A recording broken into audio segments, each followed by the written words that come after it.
In any negotiation, the person who can walk away from the table without a deal, or the person who is willing to walk away from the table without a deal in any negotiation, is always the stronger party. In this video, I'm going to show you how you can become the stronger party. My name is Iyore. We have trained over 25,000 salespeople across 5 countries: Nigeria, Ghana, USA, UAE, Rwanda. I'm an author of several books and resources on sales, and I've been featured on lots of media platforms to talk about successful selling. Working at an organization where I was going to target to sell to 20 high net worth individuals. I was able to bring 21 high net worth individuals in a single month. I also participated in a sales competition where I won, and I was sent for the World Cup for an all-expense paid trip. I moved to another organization where I was able to double my portfolio by over 100% in just 11 months. I'm currently the CEO for Advantage, and our specialty is in sales force management. This means work with sales teams, partnering with the CEOs, the heads, the team leads, to help them optimize sales results and get sales results quickly and faster. Ladies and gentlemen, basic terms, negotiation means coming to an agreement. Coming to an agreement. And that's why we say that in any negotiation, we want to always bring a win-win to the table. Now, I'm going to talk today, in today's session, about the things that are required for a negotiation to work. The first thing is, when you're negotiating, especially in a sales negotiation, there's what we call the negotiation attitude. And that's what I used in my introduction. The person that is willing to walk away from the table without a deal is always the stronger party. There must be what we call the negotiation attitude. It is the attitude of, I am willing to walk away without a deal if I have to, rather than take a deal that will not pay me. A lot of times, negotiations end up in a win-lose situation. And who knows, most cases, it's the salesperson who loses. Why is the salesperson losing? Because the salesperson seems to want the deal so bad and is not willing to walk away.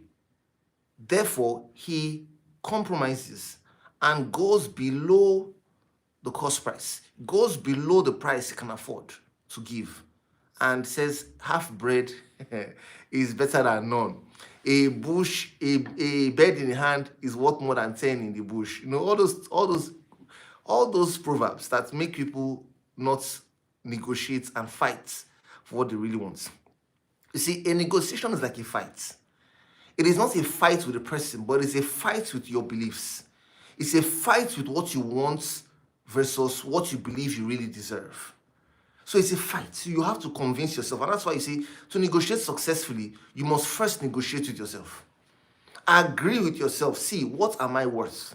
How much have I put into this thing? See, that's why expertise, preparation matters. The more you prepare, the more you build competence in a particular area, the more you constantly improve, the more value you place on yourself. You see, the value you place on yourself will be based on your investment in yourself. If you invest a lot in a particular instrument, for example, you'll find that you'll give your attention to that instrument. The Bible says, where your treasure is, there will your heart be also.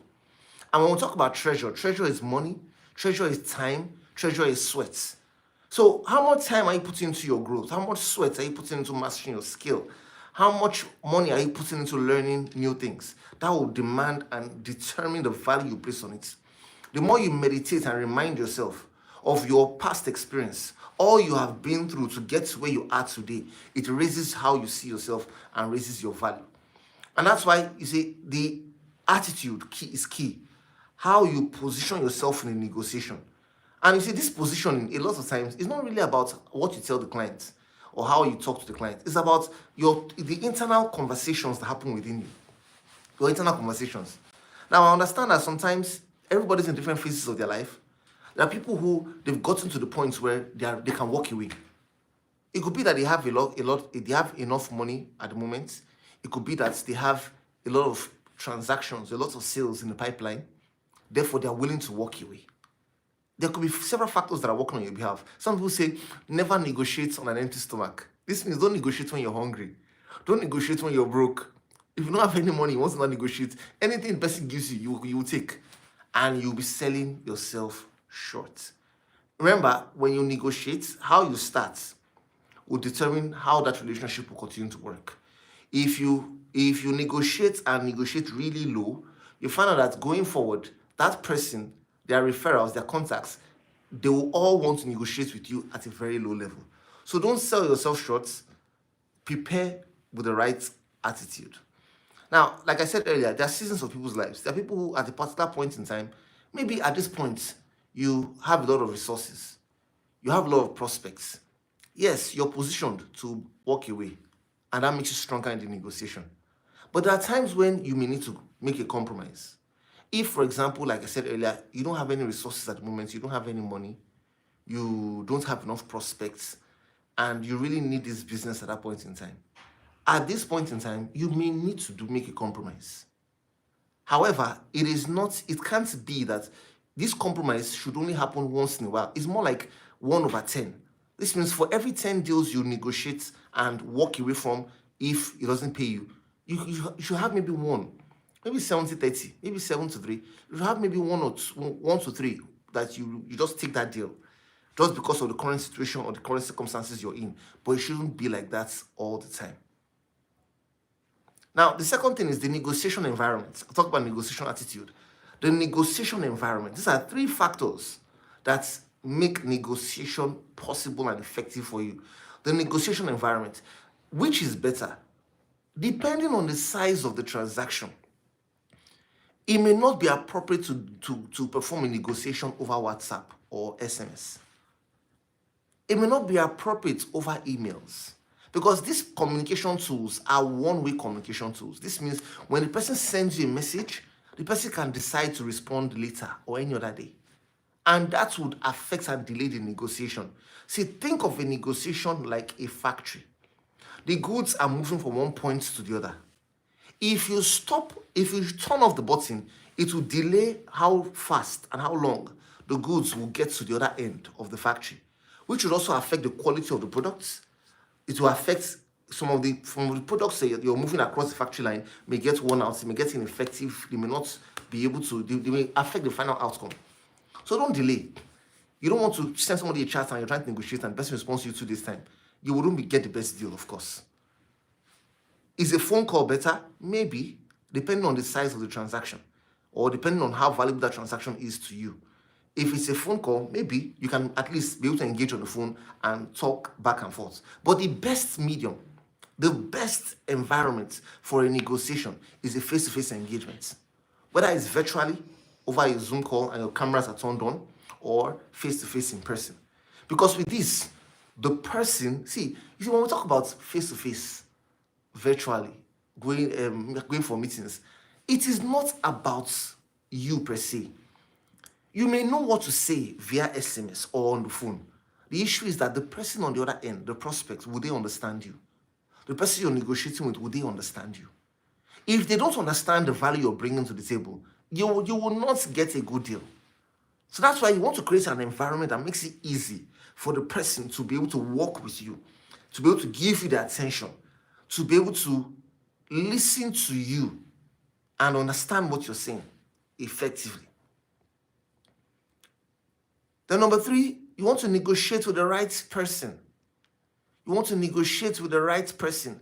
And you see, you must walk this, and you must take control of the entire process with questions.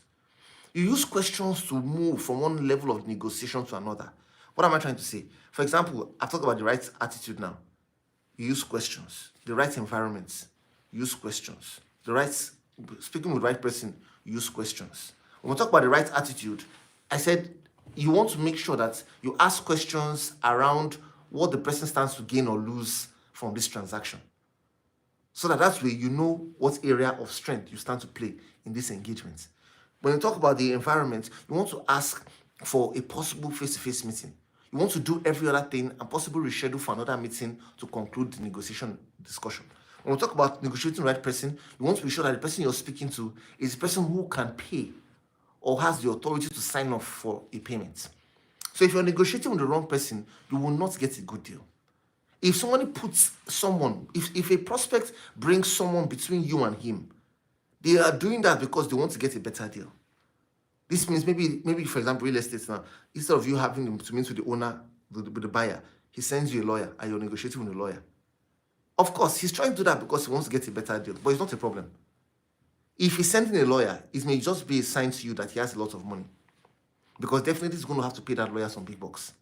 And that can also give you a purpose or a leverage for the negotiation as well. So you want to make sure that you're finding who the right person is. You may not be the lawyer, but just you may not be in some cases the prospect doesn't bring somebody between you and them to negotiate. They negotiate with you directly.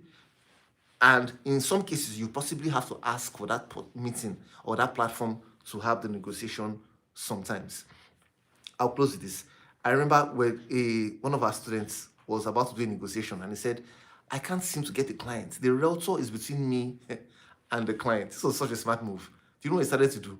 He started recording voice notes. He will get on WhatsApp and he will record voice notes because he wanted to be able to send the message over to the clients, to the realtor, so that the realtor could push it to the client. Client would listen to it and understand the true value of what was being offered.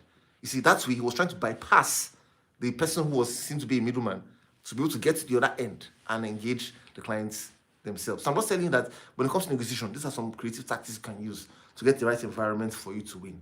Thank you for watching today's video. Look forward to seeing you in the next video. Please remember to like, please share the video with others who need to be part of it, and talk to you soon. You can watch this next video here as well.